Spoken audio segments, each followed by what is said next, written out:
l'en délivre toujours. Amen. Alléluia. Alors ce matin, j'ai des bonnes choses pour vous, bien sûr, parce que je veux partager et approfondir cette... qu'est-ce qui me fait mon... Excusez-moi. Voilà. Très bien. Je veux approfondir et étudier, tout au moins, oui, approfondir la conscience. Nous allons voir. Mais premièrement, je voudrais vous rappeler la parole que nous avons eue le 1er janvier 2023, Ésaïe 50, verset 4. « Il éveille chaque matin, il éveille mon oreille pour que j'écoute comme écoutent des disciples. » Amen. Seigneur, je veux te remercier pour ta parole, Seigneur, et pour les cœurs de tes enfants qui sont ouverts à toi pour recevoir de toi, à travers moi, bien sûr, mais de toi, Seigneur, à travers ton esprit, ce que tu as de bon pour eux, Seigneur, et tu as de bonnes choses, parce que tu veux nous conduire toujours dans ta lumière, Seigneur, et tu prends soin de chacun de nous ce matin, au nom puissant de Jésus. Alors, vous voyez, mon message s'intitule « Dieu parle ». Comment reconnaître sa voix, n'est-ce pas? C'est la question de beaucoup de chrétiens qui se disent, mais comment je peux entendre Dieu? Comment Dieu parle? Etc. Vous voyez, donc on va essayer de voir comment Dieu parle. Parce que vous voyez, le plan de Dieu, nous le trouvons dans Jean 10, à partir du verset 2, chapitre 2 et 5, il est dit, « Mes brebis ne suivront pas un étranger, dit Jésus, mais elles fuiront loin de lui parce qu'elles ne connaissent pas la voix des étrangers. » Et le verset 27, Jésus rajoute, « Mes brebis entendent ma voix. » Alléluia. Et vous savez qu'avec la société dans laquelle nous sommes, le monde dans lequel nous sommes, il y a tellement de voix. Et donc, Jésus dit, « Mais mes brebis entendent ma voix, je les connais. » Gloire à Dieu. « Elles me suivent. Je leur donne la vie éternelle. Et elles ne périront jamais, et personne ne les ravira de ma main. » Gloire à Dieu. Quelle parole! Les brebis du Seigneur entendent sa voix et suivent Jésus. Nous voulons être des brebis. Nous ne voulons pas être des boucs, mais des brebis. Alléluia. Entendre la voix du Seigneur n'est pas facile. C'est quelque chose de difficile dans notre monde. Et il faut apprendre à développer une écoute, bien sûr. Alléluia. Parce que trop souvent, vous voyez, beaucoup de chrétiens n'écoutent pas la voix de Dieu, n'entendent pas. Pourquoi? Parce qu'il y a d'autres voix qui prennent le dessus, comme la peur, l'inquiétude, la crainte, l'incrédulité aussi.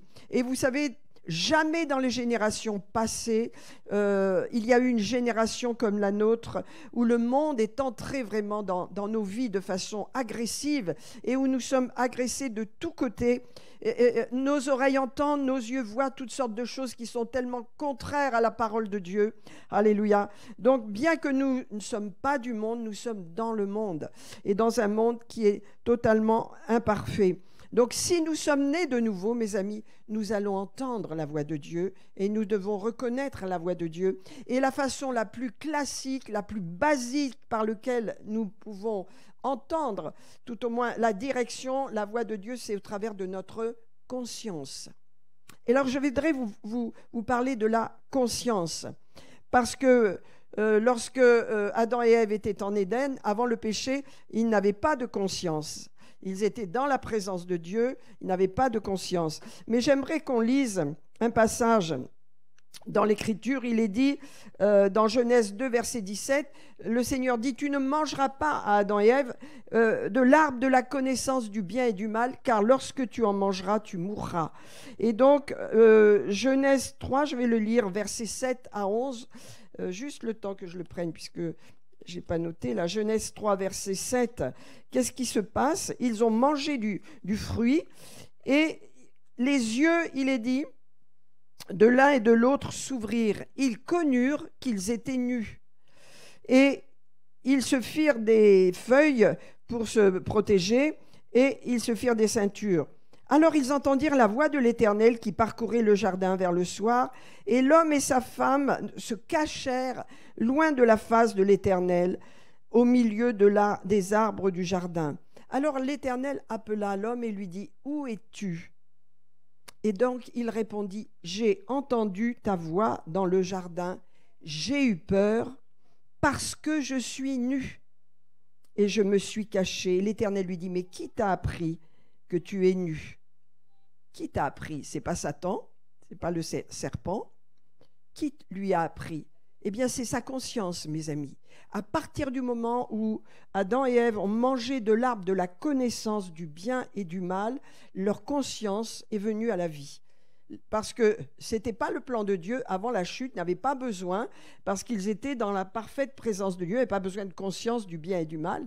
Mais à partir du moment où ils ont mangé de l'arbre, écoutez bien, c'est très important, à partir du moment où ils ont mangé l'arbre de la connaissance du bien et du mal, ils ont eu une conscience du bien et du mal.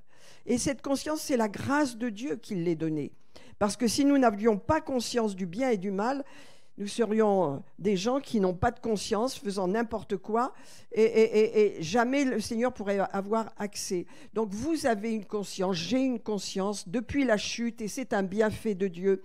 Au travers de notre conscience, Dieu nous parle, nous dirige, nous montre des choses. Nous allons voir un certain nombre de choses. Dieu lui dit, qui t'a appris cela? Et c'est le fait qu'il ait mangé l'arbre de la connaissance, vous comprenez bien, du bien et du mal. Nous avons cette connaissance en nous du bien et du mal, ou au travers de notre conscience. Et notre conscience, eh bien, elle appartient à notre esprit. Au travers de notre conscience, Dieu nous conduit, Dieu nous parle dans notre esprit. Et cette conscience, tous les hommes de toute l'humanité l'ont, mais nous l'avons différemment parce que nous sommes nés de nouveau. Mais avant d'être chrétien, vous aviez une conscience. Le monde a cette conscience du bien et du mal. OK ? Alors nous allons voir un certain nombre de choses. Vous savez, les gens n'écoutent pas Dieu. Même nous, chrétiens, nous avons du mal à écouter Dieu parce que nous avons tellement de voix autour de nous. Je vous dis, jamais il y a eu dans l'histoire de l'humanité une génération comme la nôtre, tellement agressée, tellement poussée à écouter toutes sortes de choses complètement contraires à la parole et être sollicité par tant et tant de choses. Ça n'a jamais existé. Nous sommes dans cette génération. C'est pourquoi nous devons en prendre conscience. Et vous voyez, le deuxième point que je vous ai dit, on a du mal, les gens n'écoutent pas Dieu. On a du mal à écouter Dieu. Job 33, je voudrais vous le lire à partir du verset 14 à 18. Il est dit, c'est Élihu. Donc Élihu, dans les 4 amis de Job, c'était lui qui était le meilleur, c'était le bon. D'ailleurs, il n'a pas été jugé, lui. Il était mis à part parce qu'il avait le bon discours, la bonne attitude. Les autres ont dû être repris et Job a dû prier pour eux, mais pas lui. Donc Élihu dit, Dieu parle cependant, tantôt d'une manière et tantôt d'une autre, et l'on n'y prend pas garde. Voilà. Il parle par des songes, je vous en parlerai plus tard, pas aujourd'hui, les rêves, les songes, combien c'est important.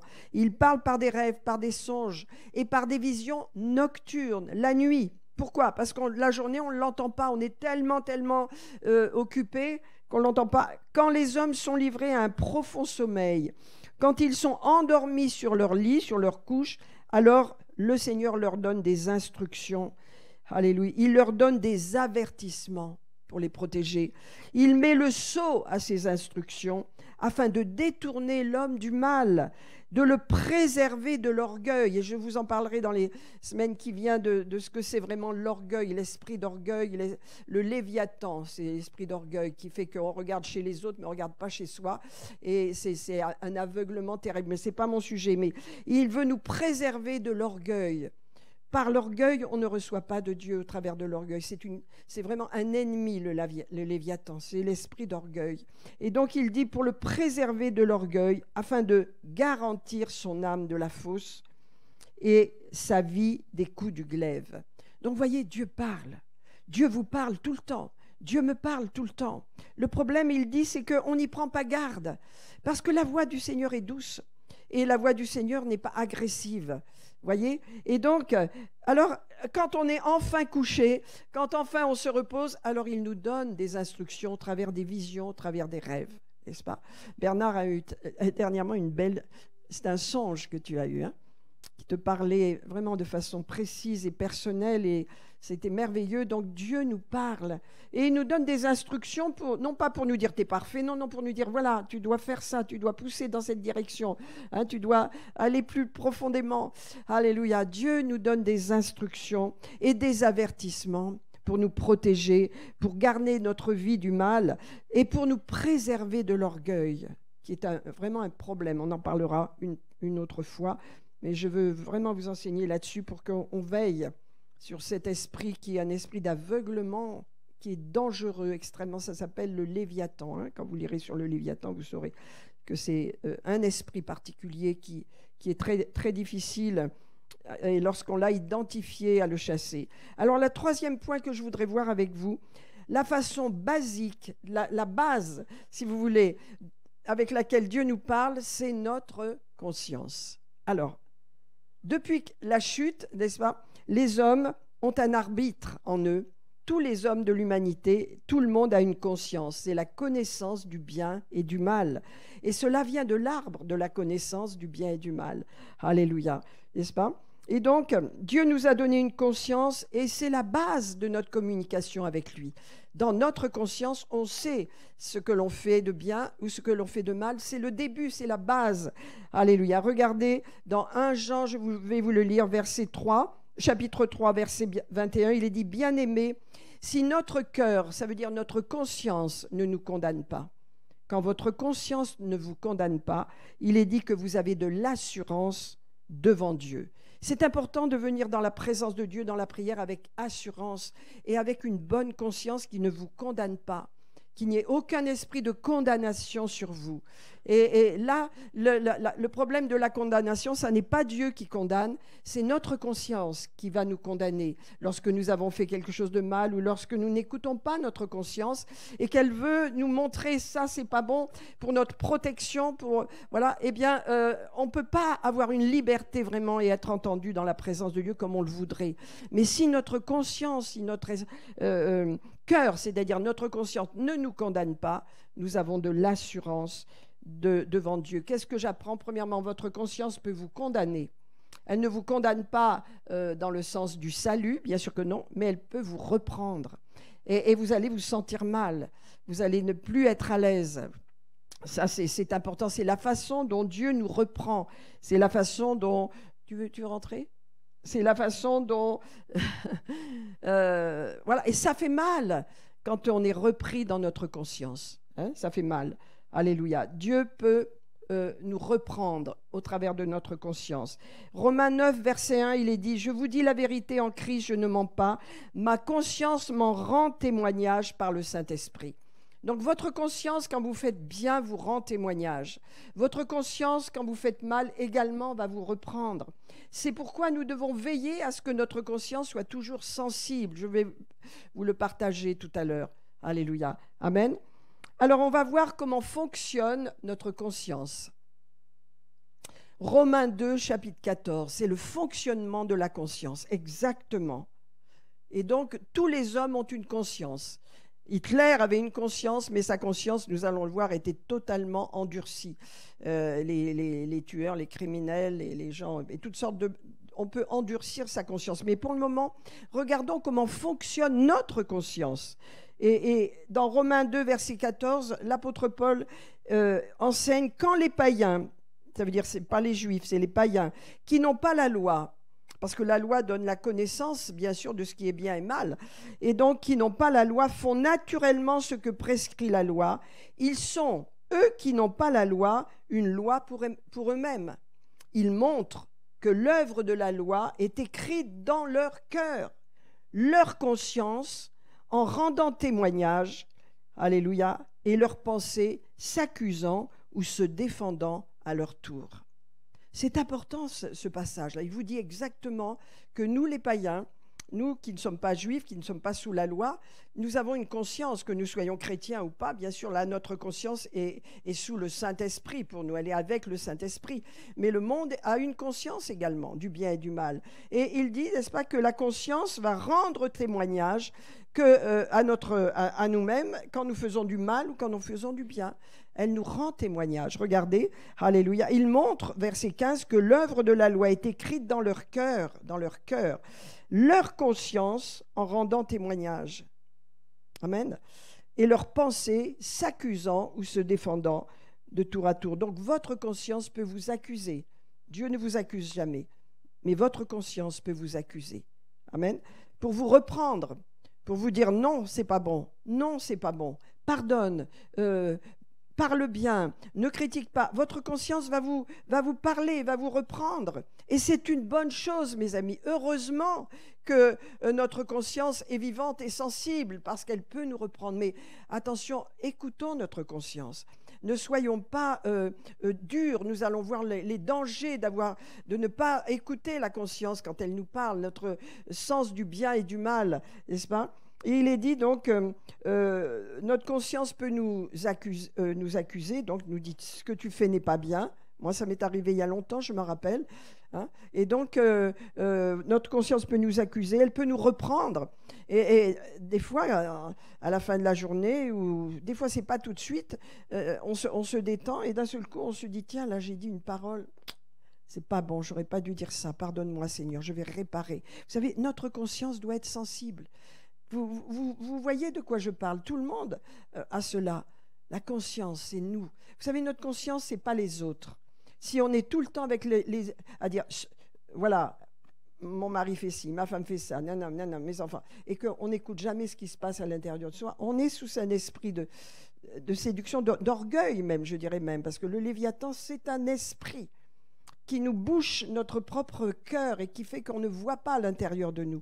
Mais lorsque on a une sensibilité pour nous-mêmes, parce que Dieu s'occupe de nous, point final. Lorsque je vous prêche à vous, je ne prêche pas à vos voisins, à vos parents, à ceux à qui vous pensez, non, je prêche pour vous, je prêche pour moi, n'est-ce pas? Donc on reçoit de Dieu, on reçoit la parole.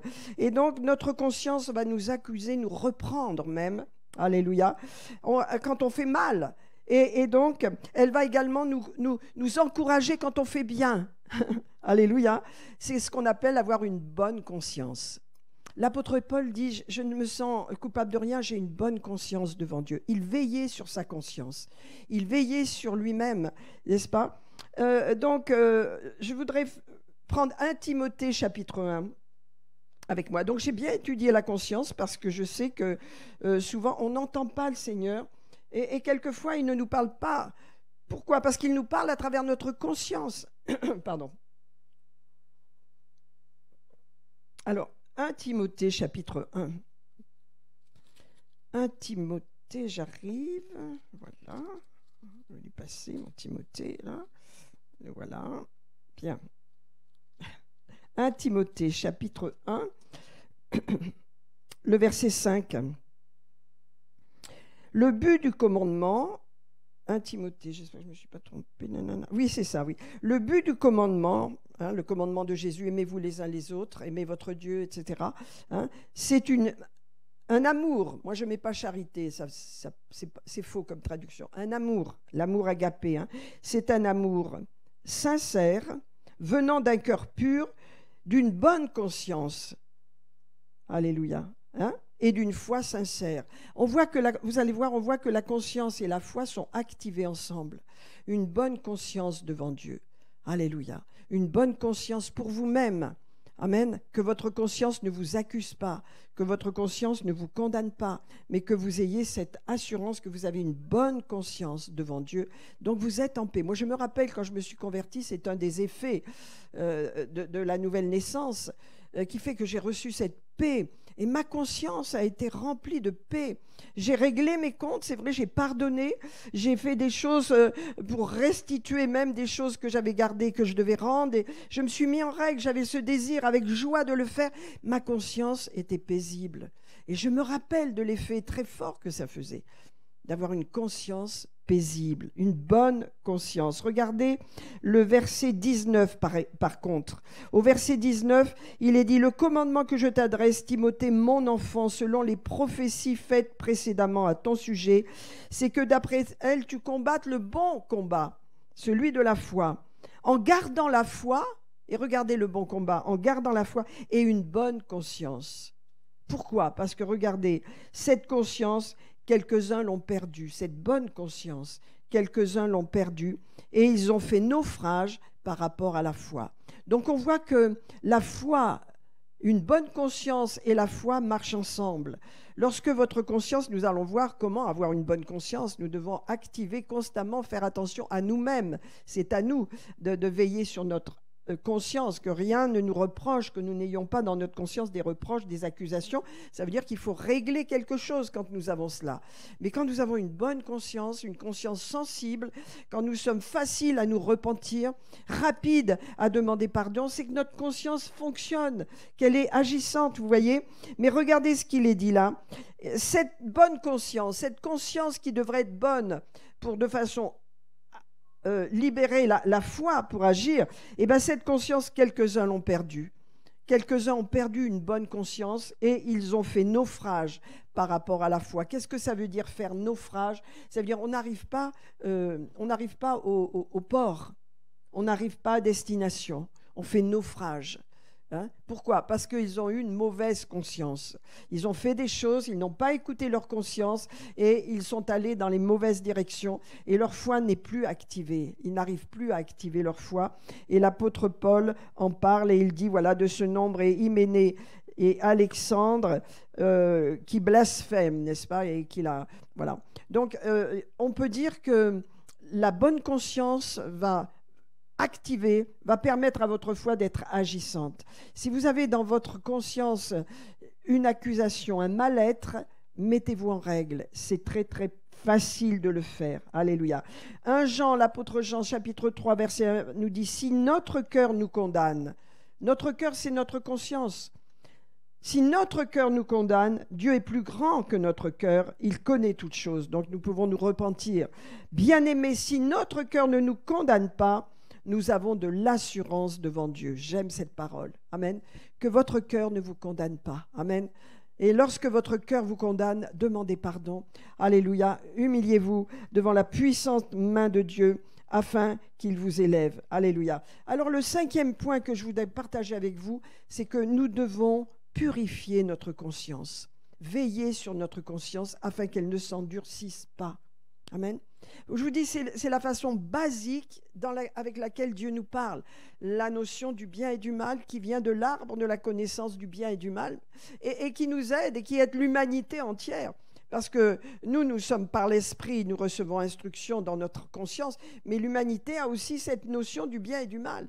Avant d'être chrétien, vous avez votre conscience qui vous accuse ou vous encouragez, mais les mêmes choses dans le monde sont là. Et heureusement que la conscience dans le monde les accuse, n'est-ce pas? Parce que ça va les conduire à Christ. Quand votre conscience vous accuse, je parle avant d'être chrétien, le monde est accusé, nous ne sommes plus sous l'accusation, mais notre conscience peut nous reprendre. Elle peut nous dire non, non, non, c'est pas bon ça. Et nous sommes mal à l'aise, nous sommes mal dans notre corps, nous avons un malaise parce que nous devons régler les choses.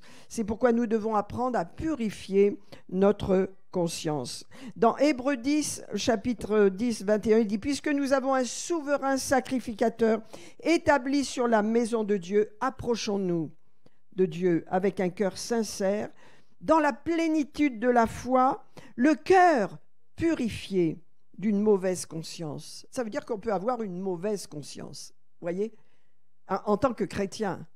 Mais le cœur, quand je m'approche de Dieu, je dois purifier mon cœur d'une mauvaise conscience. Ben, si vous avez une bonne conscience, vous n'avez pas besoin d'être purifié, ok? Mais il se peut qu'au fond de vous-même, vous ayez une mauvaise conscience par rapport à quelqu'un, par rapport à quelque chose, par rapport à une situation. Alors, vous avez la responsabilité, il est dit, de purifier votre conscience. Vous voyez ce que je veux dire là? Purifier votre conscience, c'est possible. Amen. Alléluia. Regardez, approchons-nous donc avec un cœur sincère, dans la plénitude de la foi, les cœurs purifiés d'une mauvaise conscience et le corps lavé d'une eau pure. Dans 2 Corinthiens 13 au verset 5, il est dit « Examinez-vous vous-même ». C'est comme ça qu'on va purifier notre conscience. Voilà, examinez-vous. Nos amis catholiques disent « Faites votre examen de conscience ». C'est très juste cette parole d'ailleurs. Elle est même plus juste que le mot examiner. Faisons notre examen de conscience. Regardez, examinez-vous vous-même pour savoir si vous êtes dans la foi. Éprouvez-vous vous-même.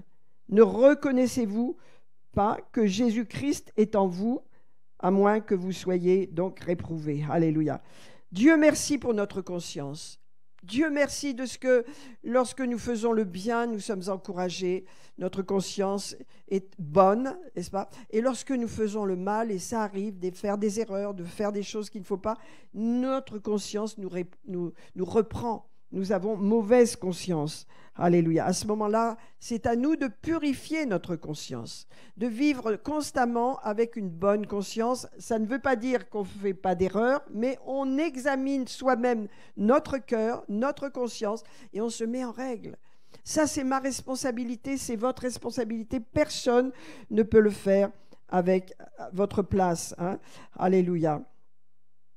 Donc, quand je fais le mal, ma conscience me dit non, non, non, ça ne va pas. Et je suis mal à l'aise.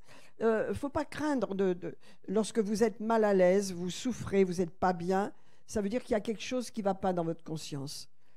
N'est-ce pas? Quand vous venez dans la présence de Dieu et que vous êtes mal à l'aise, il y a quelque chose que Dieu dit non, non, non, il faut que tu changes ça. Te repentir, il faut que tu te repentes, il faut que tu arrêtes.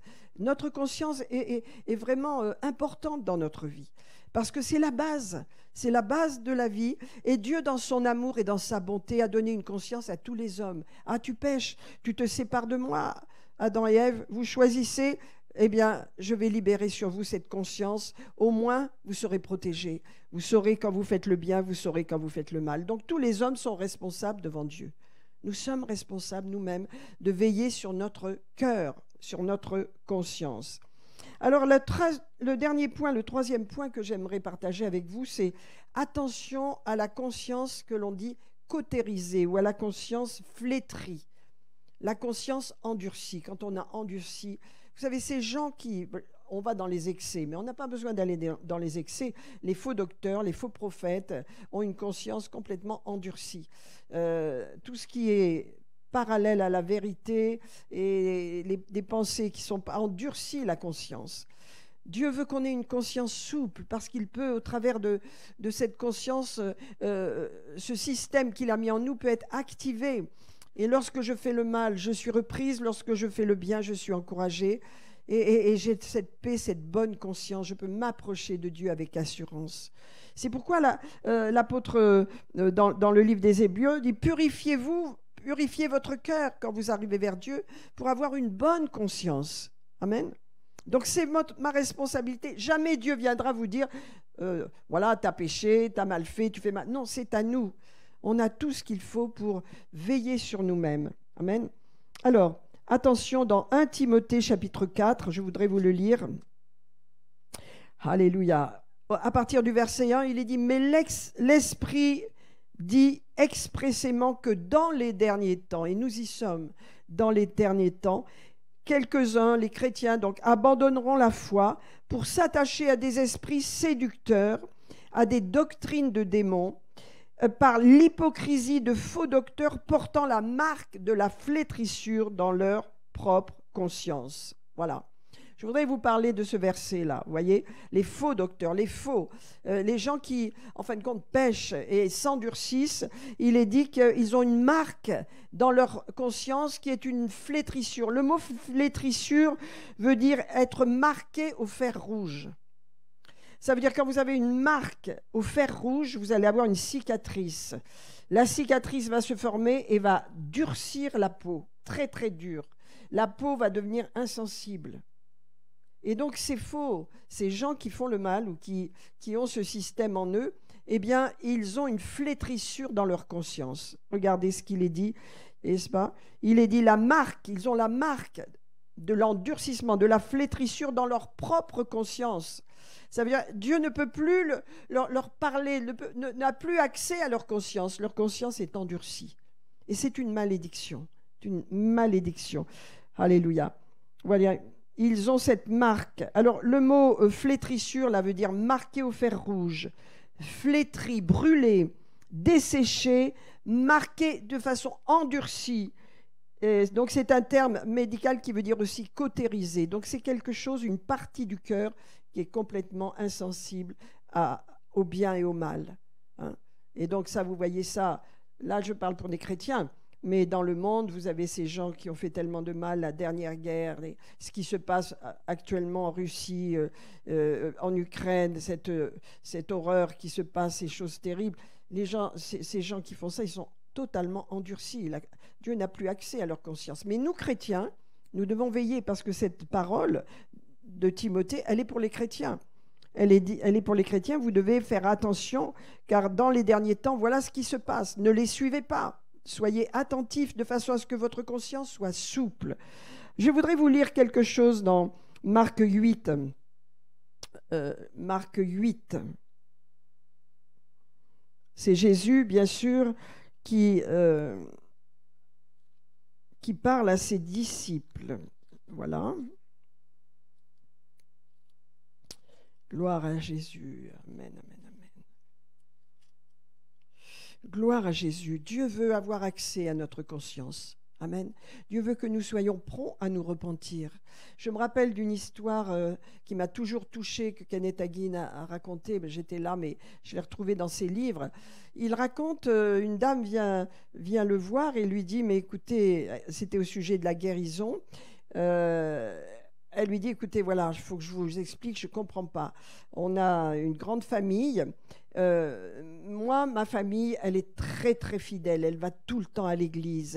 Elle ne manque pas une réunion de prière. Ils sont extrêmement sérieux. Mais alors, ils arrivent difficilement à être guéris. Ils ont beaucoup de mal à recevoir de guérison. Par contre, j'ai dans ma famille une autre famille qui est très, très...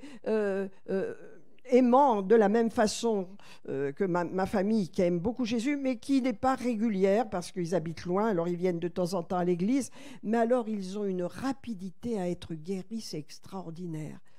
Pourquoi nous, on n'est pas guéris, pourquoi eux? Et donc, Kenneth Hagin dit effectivement, dites-moi plus. Ben, je vais vous dire, elle dit, en fin de compte, je me rends compte que ma famille, elle a beaucoup de mal à pardonner.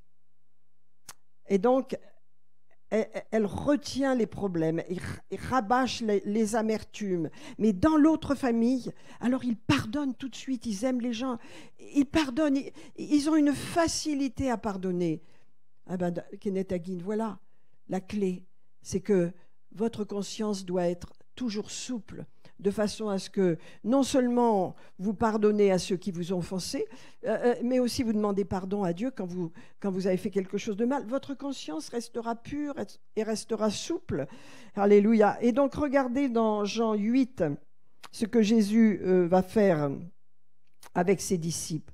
Donc aussitôt, il dit, verset 10, Jésus monta avec ses disciples dans la barque et il se rendit dans la contrée de Dalmanuta. Les pharisiens survinrent et se mirent à discuter avec Jésus pour l'éprouver. Ils lui demandèrent un signe.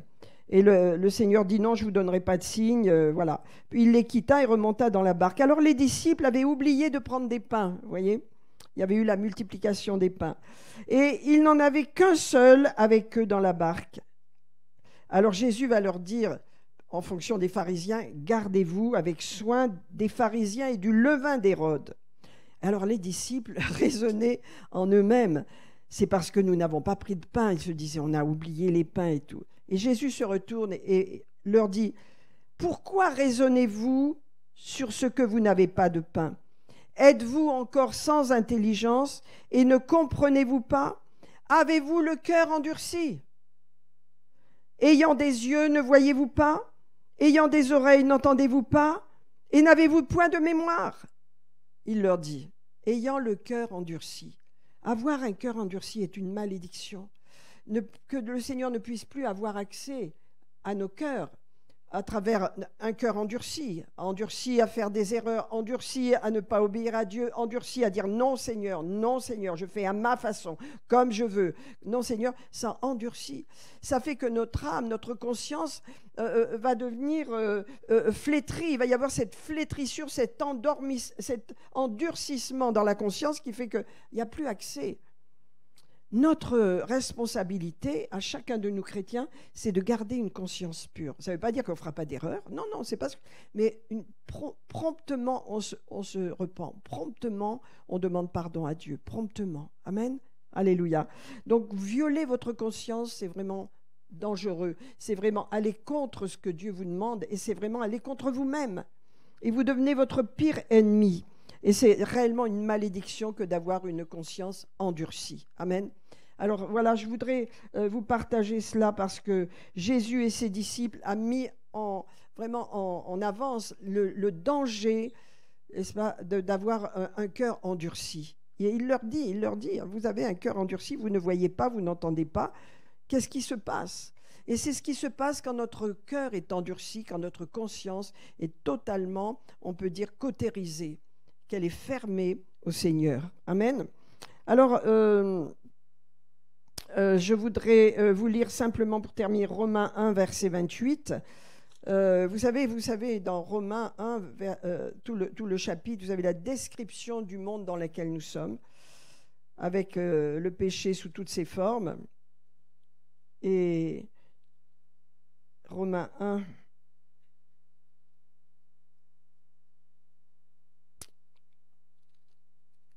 le verset 28.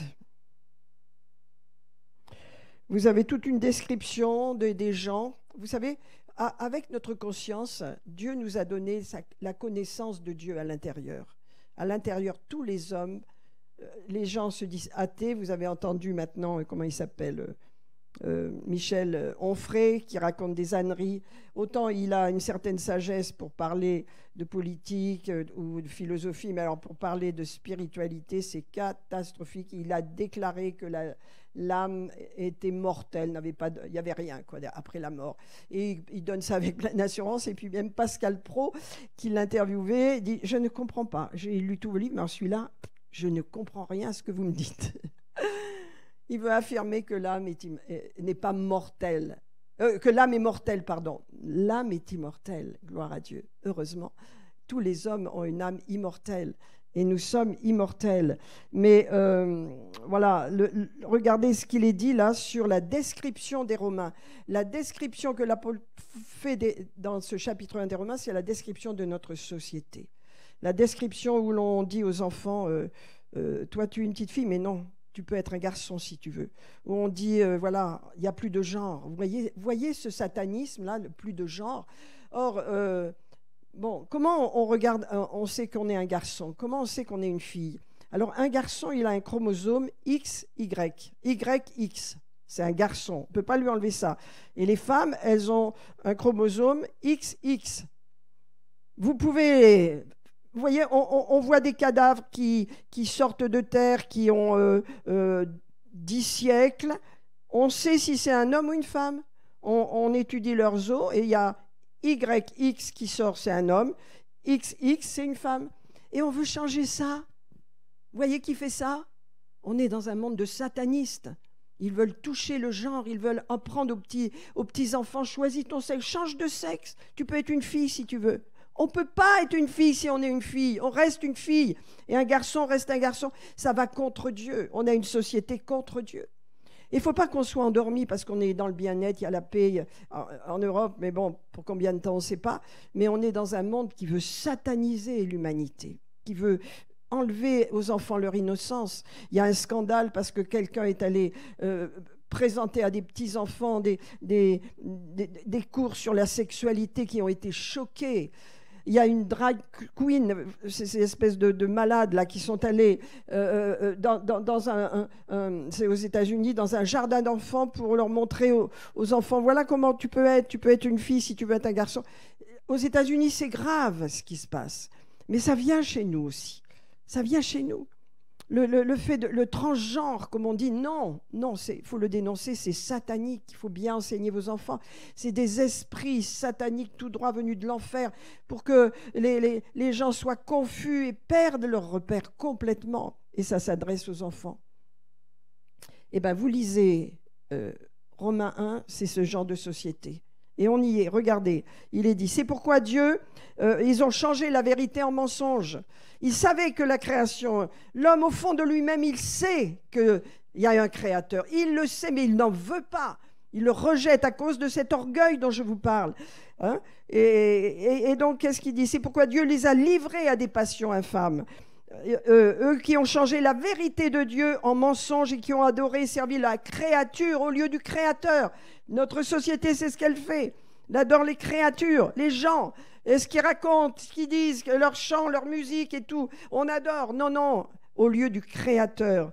Alléluia, qui est béni éternellement. C'est pourquoi Dieu les a livrés à des passions infâmes, car leur femme a changé l'usage naturel de celui qui est contre nature, et de même les hommes, abandonnant l'usage naturel de la femme, se sont enflammés dans leurs désirs, les uns pour les autres, commettant, homme avec homme, des choses infâmes et recevant en eux-mêmes le salaire que méritait leur égarement.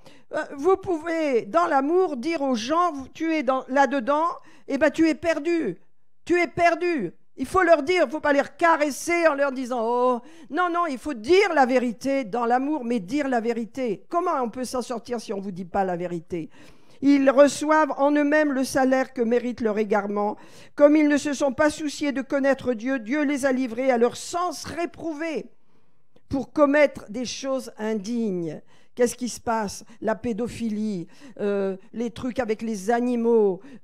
On est dans un monde comme ça, mes amis. Ne rêvons pas. La parole de Dieu elle a tout établi. Elle savait, l'Esprit de Dieu savait que à la fin des temps, la société dévirait à un point qu'on n'a aucune idée. Aucune idée. Ce qui se passe en cachette et ce qui se passe. On ne veut même pas lever les rideaux parce que ça nous fait mal, la pédophilie, ça nous fait mal. Et il y a quelqu'un qui racontait que sur YouTube, il y a une femme qui raconte comment elle a des relations sexuelles avec son chien, le pauvre. Voilà le monde dans lequel on est avec YouTube, tout ça. Et les enfants peuvent regarder des choses pareilles. Comment vous croyez quand vous n'avez pas Dieu, quand vous n'avez pas la parole, comment s'en sortir ? Alors, ils ne se sont pas souciés de connaître Dieu. Dieu les a livrés à des passions. Ça veut dire qu'il les a laissés faire. Ça veut dire, c'est pas Dieu qui leur a donné des trucs. Il les a laissés faire. Jusqu'où vous allez aller? Étant remplis de toute espèce d'injustice, de méchanceté, cupidité, malice, envie, meurtre, querelle, ruse et malignité, rapporteurs, médisants, impies, arrogants, hautains, fanfarons, ingénieux au mal, rebelles à leurs parents, dépourvu d'intelligence, de loyauté, d'affection naturelle. Aimer sa famille, c'est naturel, ses enfants, ses petits-enfants, ses frères et sœurs. Non, ils ont un esprit d'impureté. Ils aiment dans l'impureté, ce n'est pas de l'amour. Ils n'ont pas d'affection naturelle, ces gens-là. Et de miséricorde, et bien qu'ils connaissent le jugement de Dieu déclarant dignes de mort ceux qui commettent de telles choses, eh bien ils les font. De toute façon, rien ne peut les arrêter. C'est notre société. Amen. Mais vous savez, quand les gens sont là-dedans, ils peuvent s'en sortir. Mais il faut annoncer la vérité. La vérité avertie dans la conscience. Vous voyez, vous dites la vérité avec amour, voilà, mais tu dois le savoir. Tu dois savoir. Je vais te lire ça, je vais te dire ce qu'il en est, tu dois le savoir. Ta fin, c'est l'enfer. Ta fin, c'est les flammes de l'enfer. Choisis, change, je vais t'aider. Vous voyez, on n'a pas de jugement sur ceux qui font cela. Mais on doit leur dire la vérité, parce que la vérité, c'est la vérité de Dieu. Et si tu ne connais pas la vérité, elle ne peut pas te transformer. Sans la vérité, on ne peut pas être transformé. Vous connaîtrez la vérité, et la vérité vous affranchira. Je vais terminer là, mes amis. Acte 28, pour terminer encore, et puis on va prier. Gloire à Dieu, gloire à Dieu. Eh bien, vous savez, moi, ce message sur la conscience, il m'a beaucoup encouragée à faire sérieusement, pas tout le temps, mais notre examen de conscience. Seigneur, qu'est-ce que j'ai fait cette journée qui n'est pas formidable? Montre-moi de façon à ce que je change. Amen. Hein? Et ça, on est tous là, à la même échelle. Hein? On est tous sur plutôt le même terrain. Hein? À nous de faire notre examen de conscience. Alléluia. Alors, pour terminer, j'ai beaucoup de passages. Mais, acte 28, verset 27. Il est dit, oui, c'est l'apôtre Paul qui parle et qui dit, car le cœur de ce peuple est devenu insensible. Que Dieu nous garde de cette malédiction. Je vous dis, avoir un cœur insensible, c'est une malédiction. Ils ont endurci leurs oreilles, ils ont fermé les yeux, de peur qu'ils ne voient de leurs oreilles, qu'ils n'entendent de leurs yeux, qu'ils ne voient de leurs yeux, entendent de leurs yeux, qu'ils ne comprennent de leur cœur, qu'ils ne se convertissent et que je ne les guérisse. Voyez toujours l'amour de Dieu. L'amour de Dieu dit ouvre ton cœur, laisse-moi accès. Bien sûr que Dieu a beaucoup de façons de nous parler. Il nous parle à travers les rêves, il nous parle, on en parlera, à travers les songes, à travers les visions, à travers sa parole. Deuxièmement, c'est la façon, Dieu nous parle, mais notre conscience nous avertit. Hein? Non, elle nous dit, est-ce que ça vous est arrivé? Moi, ça m'est arrivé. D'avoir, au bout de 2-3 jours après avoir fait une bêtise ou dit quelque chose qu'il ne fallait pas, me sentir reprise. Me sentir reprise, hein, le soir comme ça, la chose me revient, la situation dans laquelle j'ai été ou ce que j'ai dit me revient. Hein, des fois, ce n'est pas tout de suite, hein, c'est ma conscience. Pardonne-moi, Seigneur, bien sûr. Et je prends conscience et je ne veux plus le refaire parce que l'Esprit de Dieu en nous, la nature de Dieu en nous ne veut pas refaire le mal. Mais il faut toujours sensibiliser notre conscience. Toujours être capable. Des fois, on s'emporte, on se met en colère et on dépasse les limites. On demande pardon. On sent dans notre conscience, c'est pas bien ce que tu as fait. Tu le sens, tu n'es pas à l'aise, tu es malheureux, tu n'es pas bien. Pourquoi? Ta conscience te reproche, elle te condamne. Sans te condamner par rapport au salut, mais elle te condamne dans l'action que tu as faite. Amen. Est-ce que ça vous aide ce matin? Ayons cette sensibilité d'avoir une bonne conscience et une foi agissante. Parce que la conscience devant Dieu, alléluia, eh bien, elle permet à la foi d'agir. Mais quand il y a quelque chose dans notre cœur qui n'est pas réglé, la foi n'agira pas. Elle sera limitée et on fera naufrage. Vous voyez, il y a un naufrage. Et imaginez un naufrage. Ça veut dire que le bateau, au lieu d'aller au port, eh ben, il se casse en 1000 morceaux sur les rochers. Il n'atteint pas le port. Il n'atteint pas sa destination. Amen. Seigneur, nous voulons te remercier ce matin parce que c'est la première étape dans laquelle nous sommes. C'est vrai, c'est la façon basique dont tu as permis d'avoir accès à nos cœurs. C'est notre conscience et toute l'humanité a une conscience du bien et du mal. Comme tu le dis dans l'Épître aux Romains, comme tu l'as dit, si les païens qui n'ont pas la loi sont une loi dans leur cœur pour eux-mêmes, leur conscience en rendant témoignage et les défendant et les condamnant en même temps, alors, eh bien, ils sont... attendez, je suis en train de... Ils sont une bonne conscience pour eux-mêmes, ils ont la loi pour eux, ça veut dire. Hein. Alléluia.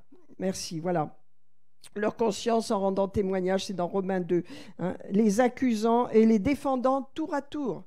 Donc voilà, notre conscience a besoin d'être sensible. Amen. Et je sais que nous avons beaucoup de bonne volonté et que nous allons mettre en pratique simplement en nous examinant nous-mêmes, en faisant ce qu'on appelle notre examen de conscience de temps en temps. Hein, je ne dis pas qu'on le fasse tous les jours, mais de temps en temps pour que nous rectifions les positions et que notre conscience reste souple, sensible et ne s'endurcisse pas parce que c'est une malédiction. Jésus le dit, vous êtes endurcis alors que je veux vous guérir, je veux que vous vous convertissiez, je veux vous guérir dans Acte 28. Hein. Donc voilà mes amis, est-ce que ça va ce matin? Alléluia. Seigneur, nous te remercions de tous tes bienfaits, Seigneur. Tu nous as donné, alléluia, une conscience, Seigneur. Et c'est à nous, bien sûr, de la gérer, cette conscience, de veiller à ce qu'elle soit toujours bien disposée. Alléluia, à ce que nous n'ayons pas mauvaise conscience, mais que notre conscience ne nous accuse pas, Seigneur. Alléluia. Nous voulons, avec une bonne conscience, vivre par la foi et recevoir tout ce que tu as pour nous, Seigneur. Merci de ce que nous sommes capables d'examiner notre conscience nous-mêmes, de nous examiner nous-mêmes, afin de savoir si nous sommes dans l'amour et dans la foi. Alléluia. Seigneur Père, tu nous as donné, alléluia, autorité sur notre royaume. Et notre royaume est en nous, Seigneur. C'est un royaume, alléluia, de joie, d'amour, de paix, de provision, de miracles, de surnaturel, Seigneur. Merci de ce que nous sommes capables d'examiner notre conscience et de la garder pure. Alléluia. Avec vraiment une bonne conscience, Seigneur, afin de nous approcher de toi avec assurance et de recevoir tout ce dont nous avons besoin. Seigneur, alléluia, dans le nom de Jésus. Seigneur, nous ne voulons retenir rien sur personne. Alléluia. Et lorsque nous avons mal fait, mal agi, Père, nous sommes prompts à nous repentir de façon à ce que notre conscience ne nous accuse pas. Merci, Seigneur, pour ce que tu as mis en nous, Seigneur. Et nous te remercions, Seigneur, de ce que, alléluia, nous avançons dans cette direction, sachant qu'au travers de notre conscience, tu nous montres le chemin, ce qui est bon, ce qui est juste, ce qui est droit, Seigneur. Car nous sommes appelés à faire le bien. Alléluia, à faire du bien autour de nous et à faire bien, à faire juste, à marcher dans notre vie avec justesse. Alléluia, sans aller à droite, à gauche, sans nous détourner de la voie que tu as pour nous, Seigneur. Seigneur, je prie pour chacun de tes enfants ce matin, Seigneur. Merci parce que la guérison nous appartient, Seigneur. Merci parce que tu nous relèves, tu nous fortifies, Seigneur. Tu guéris tes enfants, Seigneur. Tu libères des miracles surnaturels pour chacun, Seigneur. Et je prie, Seigneur, que ce message sur la conscience, Seigneur, nous serve vraiment à quelque chose, Seigneur, soit utile dans notre vie de tous les jours, Seigneur, afin que nous ayons toujours une bonne conscience et que notre foi soit activée, soit efficace, soit agissante, Seigneur. Nous recevons tout ce dont nous avons besoin, Seigneur. Et nous te remercions de nous avoir lavés par le sang précieux de Christ et par ta parole, Seigneur, et de nous avoir donné cette conscience, Seigneur, qui est un accès de base à toi, Seigneur. Tu peux avoir accès à nous au travers de notre conscience. Merci, Seigneur. Bien sûr, tu as d'autres moyens pour nous conduire, pour nous parler, pour nous encourager. Mais la base de la base, c'est celle-là. Et nous voulons que notre conscience reste souple, reste sensible, afin d'être prompt à nous repentir, afin d'être prompt à pardonner et à nous pardonner également, Seigneur. Sois béni, Seigneur, sois béni. Alléluia. Amen, amen, amen. Vous savez que le Seigneur il condamne rarement ses enfants. C'est notre conscience souvent qui nous condamne. Et l'Esprit de Dieu aussi qui peut nous reprendre. Mais ce n'est pas le temps de la condamnation pour nous. Merci pour notre conscience qui est sensible et qui peut nous reprendre. Amen. Que Dieu soit béni. Que Dieu répande sa grâce et sa bénédiction sur chacun de nous ce matin. Je crois que dans les miracles, dans cette matinée, je crois dans ce qui s'est passé. Je crois qu'il y a un processus qui est activé, Seigneur. Merci au nom de Jésus.